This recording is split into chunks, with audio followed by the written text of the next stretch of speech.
Всем привет, с вами Саня, на канале Польза.нет, канал у меня без мата и рекламы, но в этом ролике я, наверное, с удовольствием пару раз бы применил нецензурные выражения в адрес производителей, особенно топового железа. Сегодня я предлагаю разобраться, кто и зачем в России покупает смартфоны дороже 50 тысяч рублей, а некоторые дороже сотки. Есть люди в нашей стране, которые зарабатывают в принципе достаточно, чтобы не думать и не читать и не смотреть обзоры, просто идут в магазин и покупают самую дорогую версию самого дорогого смарта. Но таких по факту не очень много, и наряду с ними есть люди, которые берут кредиты под дикие проценты и потом несколько лет ущемляют себя во всем, чтобы выглядеть в глазах окружающих обеспеченными, либо чтобы пользоваться какой-то супер игрушкой, по их мнению. Вот таких, к сожалению, большинство среди покупающих iPhone 13 и 13 Pro, лично по моему субъективному мнению, потому что, допустим, помним, в США я купил смартфон iPhone 13 в рублях за 63 тысячи рублей. Сколько он стоит в России? Давайте не будем даже смотреть. Мало того, что за 63 тысячи рублей, помним, что курс сейчас 72 рубля за доллар, а когда-то был 24 рубля. То есть, проще говоря, когда-то давным-давно, меньше чем лет 7-8 назад, я бы его купил за 23 тысячи. Вы скажете, тогда и зарплаты были другими. Я согласен, но они не так сильно выросли, как курс. А ведь я помню времена, когда флагманы реально от Apple и Samsung стоили даже в России за 35 тысяч рублей прямо в ритейле. Виной всему, как по мне, это, разумеется, реклама. Маркетологи не зря едят свой хлеб, потому что, по большому счету, в сегменте мобильных телефонов за последний год мало что поменялось. Практически те же процессоры, те же сенсоры на камерах, все то же самое, ну чуть-чуть поменялись материалы, слегка поменяли внешний вид. Но реклама навязывает большинству людей не их стиль жизни, а стиль жизни виртуального, успешного человека. И народ, разумеется, бежит за кредитом на очередной топовый смарт, потому что ведь нужно обновлять смартфон раз в год, иначе коллеги по работе будут тебя считать не за человека. Но если разобраться, большинству нужна от смартфона только навигация, оплата смартфона в магазинах, без необходимости носить с собой кучу банковских и дисконтных карт. Кроме того, сделать пару фоток для соцсетей или сохранить распорядок работы нужного магазина. Да исправно работающие мессенджеры и звонки. По большому счету за $100 можно такой смарт купить, правда? Ну и чтобы не разряжался смарт за полдня, тоже и желательно, хотя недостатков в пауэрбэнках сейчас нет. Иногда можно чуть поиграть в простенькую игру, но это делают далеко не все. Всем этим требованиям вполне удовлетворяют смартфоны за 25 тысяч рублей. Но именно в этот момент в битву за покупателя вступают маркетологи и начинается процесс отжима максимально возможного количества денег на потрясающие amazing технологии. Если вы думаете, что в смартфоне за 160 тысяч рублей нет недостатков, вы очень сильно глубоко ошибаетесь. Сегодня я представлю вам мой топ-5 смартфонов дороже 50 тысяч рублей, в котором я наглядно докажу вам, что смарты за большие деньги тоже имеют недостатки, с которыми потенциальному покупателю приходится мириться. И напоминаю, что на все смартфоны из данного топа есть полноценные обзоры и даже прожарки на канале для стримов на моем канале. Я покупал все эти смарты себе, я ими пользуюсь, я на них снимаю ролики, и эти 5 смартфонов реально по моим меркам в каких-то вопросах стоят своих денег. Все остальное, что продается на рынке, из разряда того, что советуют Mi 11 Ultra, которые на MIUI, и это не флагманы, потому что на MIUI флагман покупать это нерационально. Извините за грубость, вообще ни в какие ворота не лезет. Все актуальные цены и промокоды на подобные телефоны или, допустим, на OnePlus 9 Pro, который будет во время распродажи стоить 37 тысяч рублей, посмотрите в моем телеграме по ссылке в описании. Напоминаю, кстати, что сейчас на канале идет 3 розыгрыша. Первый розыгрыш — это 2 часов. Одни от Amazfit за 17 тысяч рублей, вторые от TicWatch за 25 тысяч рублей, смартфона Pixel 5a и, помимо этого, разумеется, 5 Mi Band 6 серии. Плюс 11.11 я разыграю 20 Mi Band. Приходите на стрим, расскажу, как выиграть. Там все будет очень просто, и в онлайне сразу же их разыграю. И теперь мой топ-5 смартфонов дороже 50 тысяч рублей. На 5-м месте моего топа расположен iPhone 13 Pro. Плюсы я выделять не буду, пусть каждый из вас решает, что именно вам настолько важно у данного смарта за 110 тысяч рублей. Хотя напоминаю, что если вы живете в США, это не 110 тысяч рублей, а только 80, поэтому ощущается он совсем по-другому. И сразу спойлер, я считаю это идеальным смартфоном для того, чтобы резать ролики в какую-нибудь инсту или в ТикТок. Там максимально удобные программы, не только InShots великолепно идет, но и многое другое. Это факт, это я уже попробовал. В ролике при съемке на iPhone, при выгрузке в тот же ТикТок и инсту почему-то имеют максимальное качество. Любит их формат сжатия. Кратко расскажу о смарте. По упаковке все ультра скромно, даже упаковочной пленки здесь нет. Вместо нее 2 стикера из бумаги, которые, кстати, также продаются уже на Али упаковками. Так что если вы увидите, что кто-то продает новый iPhone, а-ля новый, и там будет стикер, это не гарантия вообще. Оформление просто минимум миниморум. Комплект скромен до неприличия. Смарт, кабель USB Type-C Lightning, скрепка, 1 стикер с логотипом яблока, да, уже не 2, но хоть в ноут 2 запихали. Я еще их ноут на M1 один купил, тоже как-нибудь расскажу. Руководство пользователя. Размеры у смарта вполне компактные, но вес в 205 граммов расстраивает. Тыльная часть смарта закрыта матовым стеклом, а боковые грани из хирургической стали. Защита от влаги есть, IP68. Проверял, живет телефон. Лоток для сим-карты прорезинен, дисплей Super Retina XDR OLED на 6,1 дюйма, и он очень классный. Разрешение 2532 на 1170 точек, плотность пикселей 460 ppi, яркость до 1000 нит, на пике до 1200 нит. Хорошая такая яркость. Частота обновления 120 Гц, есть поддержка HDR10. По поводу частоты обновления, да, она все еще не работает, это все маркетинг пока ничего не нарисовано под 120 Гц. Dolby Vision и других плюшек, например, True Tone, хватает, шим адекватный, не напрягает, автояркость работает отлично, разблокировать смарт можно только при помощи распознавания лица и пароля. В маске не разблокируется до сих пор. ПРОС производителя Apple A15 Bionic, графический процессор с 5 ядрами, также собственного производства. Операционка iOS версия 15 была на старте продаж, сейчас обновилась до версии 5.1. ПЗУ на выбор 128 либо 256, 512 или 1 терабайт. У меня версия на 256 гигабайт, и логично, что это минимум необходимый для того, чтобы вы снимали в качестве ProRes. Кстати, пример съемки в ProRes на данный телефон есть у меня на лайв-канале. Часовой пример. Снимает, к сожалению, прям нереально классно. Wi-Fi 6 на борту, поддержка 5G сетей также есть. Вибра отличная, Bluetooth версии 5.0 не самый свежий, что довольно странно. NFC с Apple Pay, конечно же, тоже есть. Есть поддержка практически всех известных навигационных систем. GPS, GLONASS, Galileo, QZSS, Beidou. По автономности все стало намного лучше, чем у предыдущей 12-й линейки. При просмотре видео по Wi-Fi 20% заряда ушло за 1 час 20 минут, нагрелся смарт до 37 градусов. В асфальте 9 за час игры ушло всего 4%. Основной блок камер состоит из 3 модулей, защищенных сапфировым стеклом, а конкретно сверхширик на 12 мегапикселей с углом обзора в 120 градусов, телефотомодуль на 12 мегапикселей, широкоугольный модуль на 12 мегапикселей. Ночной режим работает с применением сканера LiDAR, видео снимает максимум 4К 60 FPS, к плюсам камеры отнесу двойную оптическую стабилизацию телефонного модуля и у ширика. Фронталка на 12 мегапикселей, видео может снимать максимум 4К 60 FPS. Качество съемки более чем приличное, но не во всех сюжетах, хотя все относительно. На данный момент, вот сейчас, честно, я лучшего телефона по съемке не знаю. Единственное, с кем он может в моих руках реально каким-то образом соперничать, это Mi Mix 4 и Huawei P50 Pro. Там в каких-то моментах смартфоны снимают реально лучше. И по фото, и по видео. В определенных условиях смарт снимает даже хуже, чем Samsung S21, но опять же это минимальное количество. Против солнца и ночью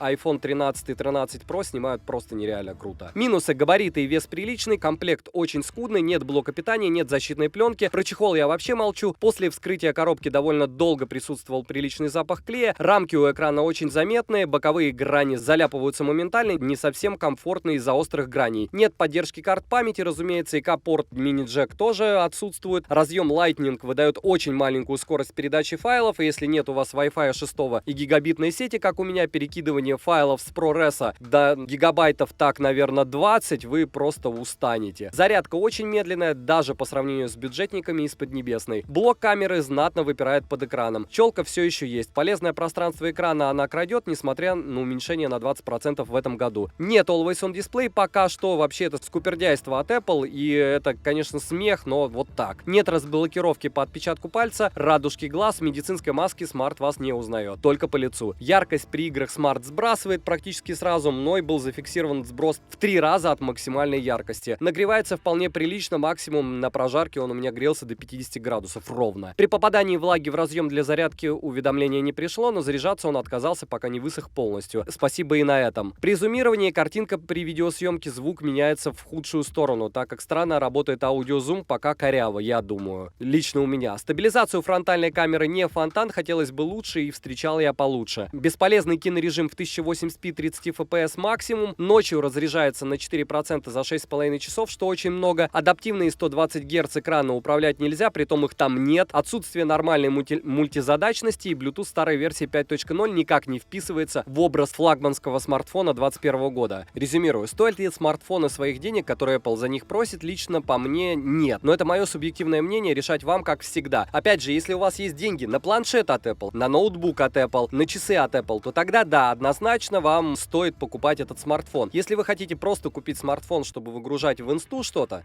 и вы не профессионал, то он вам однозначно не нужен. Ну, либо если вы не девушка, девушка. Если вы девушка, то вам по-любому, конечно, нужен Apple. Выпуская смартфон раз в год, вполне возможно, как по мне, выпускать смарт с более продвинутым железом и доделанной на момент старта продаж оболочкой, без багов, а их здесь было море в начале. И еще один важный момент. Если вы пошли и купили смарт после начала продаж зарплаты и не ущемили свой бюджет, это один вопрос. Но если вы планируете взять этот смарт в кредит, я крайне настоятельно рекомендую обратить свое внимание на другие смарты, тот же Samsung, например. Это совсем крайний случай, правда. Или посмотрите на OnePlus. Они будут также перегреваться, но стоить будут при этом 50 тысяч, а не 110. Или, допустим, за 22 Realme GT Neo 2. Нереально крутой смартфон, 11 будут продавать. OnePlus 9R будет продаваться за 28 тысяч рублей. Просто тоже бомбезный телефон. OnePlus 9 RT новый за 30 тысяч рублей. И все они показывают цифры точно не хуже, чем у Яблока. Единственное, да, оболочка. Но опять же, я с iOS хожу уже месяц. И я вам официально заявляю, она также глючит, также фризит и также тормозит, как на андроиде. Единственный огромный плюс — это, да, экосистема, когда у тебя планшет, ноутбук, телефон и часы — это одно и то же. Вопросов нет, но то же самое есть у Samsung, правильно? И у Huawei. Но Huawei без Google сервисов — это печаль. На 4-е место моего топа я поместил Samsung S21. К плюсам данного смартфона отнесу удобство пользования одной рукой, хорошую плотность пикселей в 424 ppi, 120 Гц экрана с яркостью в 1300 нит в пике. Из предустановленных русских приложений не удаляется только Яндекс, но его можно спрятать. Dolby Atmos из динамиков звучит не топово. Упаковка минимальная, смарт с наклеенной защитной пленкой, кабель для зарядки Type-C, скрепка, инструкция. Все говорят про экологию, но на самом деле виновата банальная жадность производителей. Рамка из металла, слот для 2 сим-карт прорезинен, есть защита от влаги IP68, дисплей динамик AMOLED размером 6,2 дюйма, имеет стандартное разрешение 1080 на 2400 точек. И хочу отметить, что вы догадываетесь, у кого все покупают экраны, и логично, что Samsung себе худшие точно ставить не будет. Кстати, по поводу их качества и сорта можете посмотреть на YouTube много очень обзоров и разборов этого. Если вы хотите лучший экран, то, наверное, Samsung. Always on Display настраивается он полноценный, автояркость работает корректно, датчик приближения работает отлично, экран плоский, это хорошо. Размеры компактные, если это можно назвать таковыми. Вес всего 167 граммов. В продаже есть смарт с двумя типами процессоров, Snap 3 восьмерки и Exynos 2120. Он у меня на нем, кстати. Отмечу, что у меня 3 основных телефона. Это OnePlus 9 Pro, Samsung S21 и iPhone 13 Pro на данный момент. S21 я юзаю дольше всех. По автономности ситуация следующая. 5 часов 40 минут в PC-марке — это просто ужасно мало. Аккумулятор на 4000 мАч заряжается полностью за 1 час 16 минут. Есть поддержка быстрой зарядки 25 Вт, быстрой беспроводной зарядки на 15 Вт и реверсивной зарядки на 4,5 Вт. Но кто будет заряжать этим смартом что-либо при его-то автономности, я лично не знаю. Камеры у Samsung являются по мне сильной стороной. Основной модуль может снимать видео в 8К. Правда, непонятно зачем, и логично, что это чистой воды маркетинг, учитывая все. Но неплохо, хотя бы так. Селфи-камера может снимать видео в 4К 60 FPS, что очень круто. Качество съемки по мне хорошее. Напоминаю, что все примеры видео у данных телефонов, их сравнение, допустим, iPhone 13 я уже с несколькими смартами сравнивал. Так же, как сравнивал другие смартфоны этого топа с несколькими смартфонами низших ценовых категорий. Смотрите в роликах на канале обязательно, потому что лучше один раз увидеть, чем 100 раз услышать. Минусы: пластиковая задняя крышка выглядит приветом из middle-end сегмента. Цена на один и тот же аппарат может отличаться до 50% в зависимости от магазина и вашей ушлости. Нет поддержки карт памяти, нет ЭК-порта, нет мини-джека. Площадка блока камер неплотно прилегает к корпусу, есть небольшой зазор. Шим довольно приличный, фронталка по центру экрана имеет приличные размеры, в играх смарт греется и лагает. Сотовую сеть и Wi-Fi ловит не так стабильно, как лично мне хотелось бы. Хуже, чем OnePlus 9 Pro. Небольшой роллинг-шаттер при съемке на фронталку все же имеется. Автономность просто ужасная. Резюмирую, разумеется, оверпрайс. GPS слабый, связь ловит плохо, FPS в играх ниже 40, ни в одной из моих игр не повышалась. Автономность просто убивает в некоторых моментах, уже 3-й раз повторяю, но бренд конкретно вывозит аксессуары, экосистемы и лучший дисплей на рынке. И беспроводная с реверсивной зарядкой — это жирный плюс в карму. В целом, то, что я им пользуюсь несколько месяцев, как вы понимаете, говорит о том, что телефон более чем меня устраивает. И да, по мне он прям очень хорош, в первую очередь из-за габаритов. Мне удобно. На 3-м месте моего топа находится OnePlus 9 Pro. И да, он бы туда не попал, если бы на данный момент 11.11 он не начал стоить дешевле 40 тысяч рублей, хотя им также пользуюсь уже черт знает сколько, с момента выхода. Но не забываем, что поддержки карт памяти, согласно последним трендам, в данном смарте нет, поэтому я настойчиво рекомендую брать для использования аппарат с 256 гигабайтами встроенного хранилища. А уж какое количество оперативной памяти брать, 8 или 12, выберите сами. Плюсом данного аппарата отнесу Oxygen OS, 822 тысячи баллов в Antutu, бодрых 7 часов автономности, в возможность снимать видео при 8К 30 FPS, фирменный механический переключатель режимов, не будем говорить, у кого они это дело переняли, отличный дисплей с разрешением QHD+,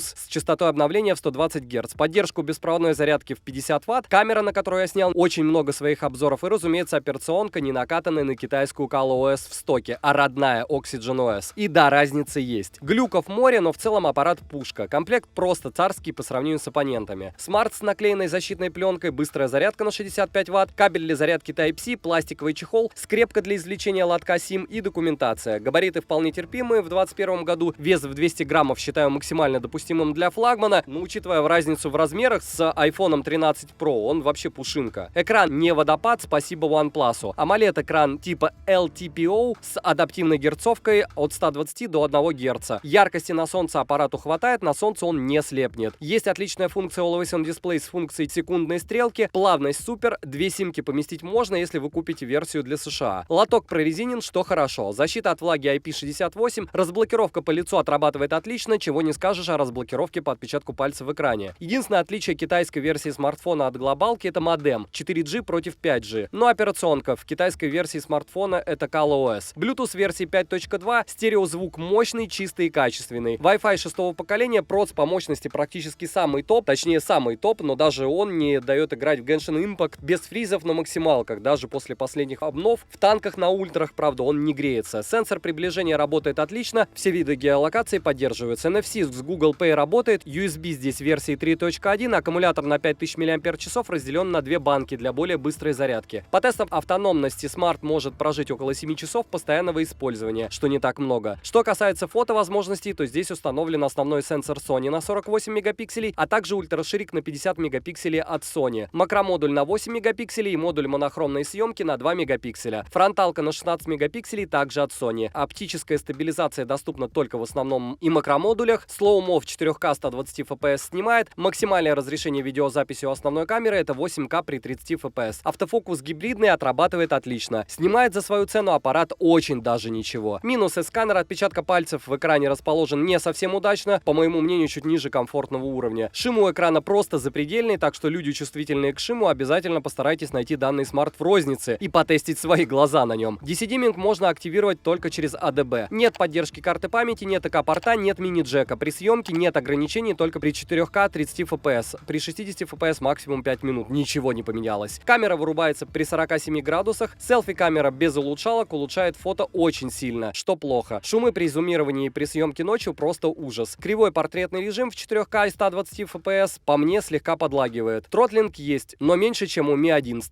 Резюмирую, советую тем, кто данный аппарат хочет. Все флагманы, как по мне, оверпрайс. У этого хотя бы ценник уже более-менее адекватен. Все телефоны на Snap 3 восьмерках печки. Но OnePlus эту печку, как по мне, все-таки через полгода обуздал. Это один из лучших камерафонов на данный момент в категории до 40 тысяч, это точно. Почему он в категории дороже 50 тысяч рублей в топе 5? Потому что, еще успеть купить надо. Вы же понимаете, что нужно в корзинку закинуть, нужно мониторить начало продаж, потому что в первый час по-любому сметут все самое дорогое и все самое вкусное. А это один из таких телефонов. Я еще, кстати, его буду покупать, если успею, то куплю. Либо разыграю, либо подарю. На второе место моего топа я помещу сегодня Huawei P50 Pro. К плюсам данного смарта я отнесу беспроводную зарядку на 50 Вт, проводную зарядку на 66 Вт. Очень сложно найти такой смарт в продаже в российском ритейле, да и на Алиэкспрессе его найти порой сложно. Русский сразу в стоке, но он, по-моему, только для фанатов. Смарт работает на процессоре Kirin 9000, также в комплекте защитная пленка, чехол не самого позорного качества, руководство пользователей и скрепка. Размеры у данного смарта большие, но вес не доходит до психологической отметки в 200 граммов. Всего 195 грамм. На грани, так сказать. Рамки у смарта алюминиевые, тыльные части из стекла и керамики, разъем для зарядки версии 3.1, звук здесь стерео хорошего качества. Слот для сим-карты гибридный, либо 2 симки, либо 1 симка и одна родная их карточка, NM-карт. Она дороже, ее сложно найти, но возможно. Это вообще первый смарт, у которого есть карточки из флагманов на моей памяти. Все остальные карты памяти игнорируют. Защита от влаги стандарта IP68, это очень неплохо. Есть ИК-порт, дисплей здесь OLED на 6,6 дюйма с разрешением 2700 на 1228 точек. Странненькое такое разрешение. В Pro-версии экран с загнутыми краями, плотность пикселей достойная, 540 dpi или 450 ppi. Пиковая яркость 1300 нит, хватит ее абсолютно всем в режиме автояркость. Частота обновления экрана 120 Гц с возможностью выбора. Динамическая, высокая или стандартная. Тач на 300 Гц. Скромненько, да, у Realme GT Neo 2 600 Гц. DC-димминг Samsung завезли, шим при включенном DC-диминг отличный. Учитесь Xiaomi и остальные. Always on Display полноценная, разблокировка по отпечатку пальца в экране и по лицу работает хорошо. Экран по тапу пробуждается, это удобно. Проц работает на частоте 3,1 ГГц. Графический процессор Mali G78 MP24. Операционка Harmony OS 2.0. Оперативка LPDDR5 на 8 или 12 гигабайт. Встроенная память на выбор 128, 256 или 512 гигабайт формата UFS 3.1. Wi-Fi 6 версии поддерживается. Поддержки новомодных 5G нет, но к минусам однозначно я относить это не буду. Нам вообще это 5G не нужно. Вибра хорошая, Bluetooth версии 5.2, NFC есть. GPS работает очень быстро и точно. Аккумулятор на 4360 мАч. В PC-марке он показывает жалкие 5 часов 42 минуты. Но у меня он прожил целые сутки при активном использовании. И осталось еще 11%. Мало того, он выжил после непрерывной съемки в 4К 60 FPS в течение более 2 часов подряд. Также к нему легко подключается Wi-Fi микрофон Rode, беспроводная зарядка на борту. По проводу от зарядки в 65 Вт он заряжает с 0 до сотки за 1 час 10 минут, с помощью беспроводной зарядки на 50 Вт за 1,5 часа. Сам смарт может выступать в качестве беспроводной зарядки для других устройств, реверсивная зарядка, ура! Что касается фото и видео возможностей, тут все очень хорошо. На смарте целых 2 блока камеры и модулей на тыльной части аж 4 штуки. Основной модуль на 60 мегапикселей, черно-белый модуль на 40, ширик на 13 и телефотомодуль на 64 мегапикселя. Поддерживается оптический зум на 3,5 и 100-кратный цифровой зум. Запись видео доступна максимум в 4К 60 FPS. На борту как оптическая, так и цифровая стабилизация. Есть поддержка несжатых RAW фото. Фронталка имеет угол обзора в 100 градусов, разрешение в 13 мегапикселей. И максимальное качество съемки 4К 60 FPS. Напоминаю, что на данный смарт тоже есть моя прогулка часовая по вечернему Петербургу. На лайв-канале можете посмотреть пример съемки с него. Он был неплох, но там кое-что случилось. Посмотрите обязательно, кто планирует покупать. Минусы у данного смартфона по мне следующие. При дикой стоимости более 100 тысяч рублей, а с растаможкой примерно так и выйдет. Может быть, вы где-то его сможете урвать за 80-90, но я сомневаюсь. У него нет гапсов, то есть, проще говоря, туда можно установить это через что-то, через пень-колоду, но все это будет работать коряво. GPay, соответственно, тоже не работает. У него вылетают игры, тротлинг-тест, он в прямом смысле проваливает. Но опять же, нужно помнить, что процессор его родненький, нужно тыкать по экрану. Плюс еще появится, кстати, Huawei P50 Pro на Snap 3 восьмерках, но не ясно когда. В комплекте нет блока зарядки, нет кабеля Type-C. В России родную зарядку не купить вообще нигде, но от OnePlus-овской он заряжается довольно быстро. Только на Авито можно купить. Мини-джека нет, карту памяти стандартную не вставить, только фирменную от Huawei. Они стоят в 3 раза дороже, чем обычные microSD. Нет сервисов поддержки, половина программ вылетает. Результаты Antutu не порадовали, если учитывать его цену. Но опять же помним, что процессор кириновский тут стоит годовалой давности. Ну не год ему, но 9 месяцев. Цена космическая плюс растаможка. В России его купить сложно. Резюмирую, использовать его как звонилку и камеру можно. Фото и видео снимает просто космос, если у вас прямые руки. Хоть тесты он не проходит, но в повседневном использовании я не встречал ситуации, где бы он глючил или фризил. При этом часть игр просто невозможно установить. Как по мне, своих денег аппарат не стоит совершенно. Я считаю извращением платить 120 тысяч рублей, 110, 100 и мучиться от отсутствия нужных программ и сервисов. А за одну камеру столько денег не каждый может отдать. Если вы готовы жить без Google сервисов и хотите отдать кучу денег за топовые камеры, которые многие не любят, DxOMark считают лучшими в сегменте смартфонов, тогда он вам подойдет. Но вообще, по мне, классно ходить с телефоном, который считается лучшим. Опять же, все ссылки на покупку и ссылки на обзоры данных аппаратов вы можете найти в описании к видео, либо в прикрепленном комментарии. На первое место своего топа я поставил Xiaomi Mi Mix 4, который хейтили все подряд. Плюсы у данного аппарата такие: Snap 3 восьмерки, топовый оператив LPDDR5, самая интересная фронтальная камера, которую вы не можете увидеть даже на солнце. 7 и 20 бенды есть, да, этот аппарат не имеет каких-то фишек для хайпа типа яблочка на корпусе, но при этом он является реально уникальным девайсом. И хочу отметить, что глобалки его нет и вряд ли она будет. Второго такого же девайса с такими же спеками и подэкранной фронтальной камерой просто нет на рынке на данный момент, и черт знает, появится или нет. Да, на фронталку он снимает не очень, но даже в сравнении с Huawei P50 Pro и iPhone 13 Pro он совсем-таки неплох на основную камеру. Комплект хорош. Смарт с заводской защитной пленкой, блок питания с китайской вилкой на 120 Вт, кабель Type-C, переходник с мини-джека на Type-C, который мало кто кладет, за это Xiaomi спасибо, силиконовый чехол посредственного качества и руководства. Тыльная часть смарта керамическая, рамки алюминиевые, защитное стекло на экране последнее, Corning Gorilla Glass Victus. Размеры у смарта приемлемые, вес 228 граммов. Вы не ослышались, космос. Звук стерео довольно хорошего качества, слот для сим-карт прорезинен, экопорт есть, защита от пыли и брызг всего IP53, но она есть. Дисплей AMOLED на 6,67 дюйма, разрешение 1080 на 2400 пикселей. Плотность пикселей 395 ppi. MIUI. Края дисплея закруглены, яркость 800 нит, 120 Гц, частота обновления экрана. DC-диминг в настройках есть, это очень хорошо. Always on Display полноценный, не на 10 секунд, как любит Xiaomi, автояркость работает плавно. Сканер отпечатка пальцев в экране работает отлично, есть разблокировка по лицу, топовый процессор Snapdragon 3 восьмерки, графический процессор, разумеется, Adreno 660, оболочка, к сожалению, MIUI 12.5 на Android 11 пока. Оперативной памяти может быть 8 или 12 гигабайт на выбор, внутренней памяти доступно 128, 256 или 512 гигабайт типа UFS 3.1. Есть поддержка Wi-Fi 6